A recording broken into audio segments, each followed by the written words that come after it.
Dans la matinée du samedi 19 octobre, s'est tenue une séance de formation sur la culture hors sol de la tomate bio par la ferme agro-pastorale ESMAS.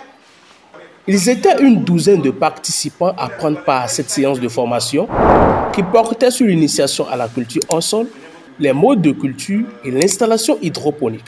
Ça, c'est les sachets de culture. Vous voyez, des plants sont dans les sachets, vous allez dire, ah, moi-même, je vais payer des sachets de 50 francs. C'est des sachets de 50 francs pour faire culture. Il y a des risques. Oui. Sans son utilité, il y a des sachets de culture, des sachets qui sont adaptés à la culture, et celles qui ne sont pas adaptées à la culture.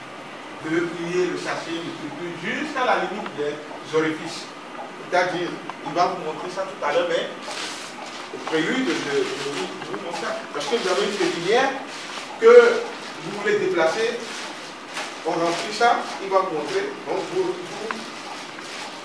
voulez le truc jusqu'à ce niveau.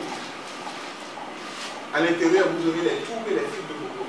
Vous devez savoir à chaque étape ce dont votre plan a besoin. Ce n'est pas une nutrition au hasard. Quand vous nourrissez à l'aveuglette, vous aurez des résultats à l'aveuglette. Mais quand vous apportez ce qu'il faut, comme on le dit, cause à effet. Les mêmes causes produiront les mêmes effets. Quand vous nourrissez bien, l'effet, vous connaissez. Oui, ça va produire à l'échelle des fruits. Vous allez voir d'autres ramifications qui apparaissent. Il faut les enlever. Pas n'importe comment, il faut les reconnaître. Parce qu'il y en a d'autres qui portent de fruits. Il faut les reconnaître. Quand il s'agit des gourmands, dès que vous serez expérimenté, vous saurez si ça c'est un gourmand ou ça c'est pas un gourmand.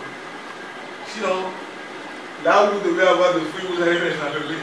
Il dit, mais formateur, je n'ai pas eu le résultat. C'est parce que tu n'as pas reconnu les gourmands. Tu as enlevé tes trucs là. C'est ça notre sol. Ça vaut de l'or. Il faut passer ça, il ne faut pas toucher comme ça. Je pense que c'est comme ça. Ça peut donner les racines. Les racines de plus jusqu'à ce parce qu'ils ont trouvé un support. Voilà. Vous comprenez? Du coup, là, c'est des histoires. Donc, le remplissage se fait de manière à laisser les entrelignes apparaître. Oui, c'est clair.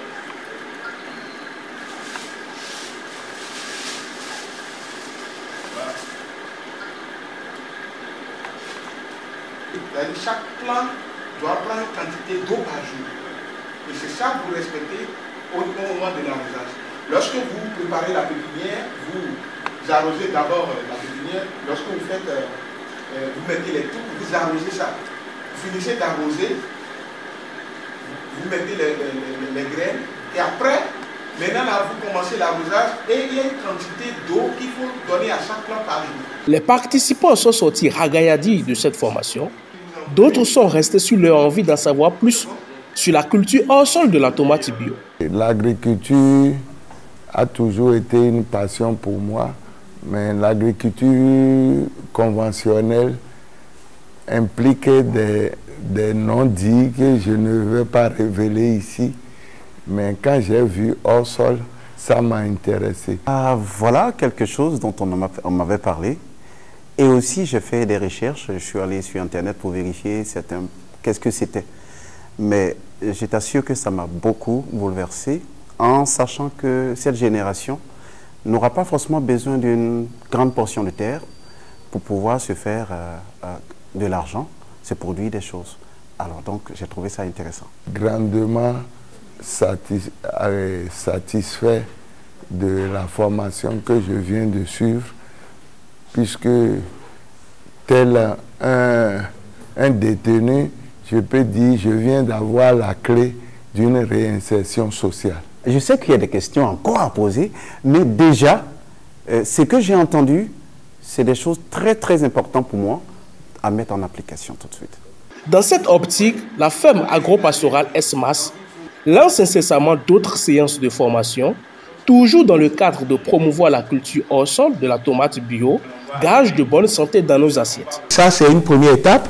La prochaine séance sera organisée dans les brefs délais. On va organiser les autres modules qui vont accompagner ceux qui veulent.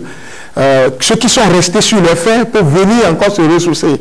Et là, je vous dis, notre objectif, c'est de rendre le bio possible partout dans les maisons et dans les plats. Surtout, nous œuvrons dans le cadre d'éliminer le chômage, la précarité. Et ça fait partie de nos objectifs, non seulement faire de l'agro-business, mais aussi amener les gens à sortir de leur précarité. Je pense que c'est surtout notre objectif. Ça fait partie de nos objectifs, bien sûr, puisque nous voulons gagner de l'argent aussi, ça c'est clair.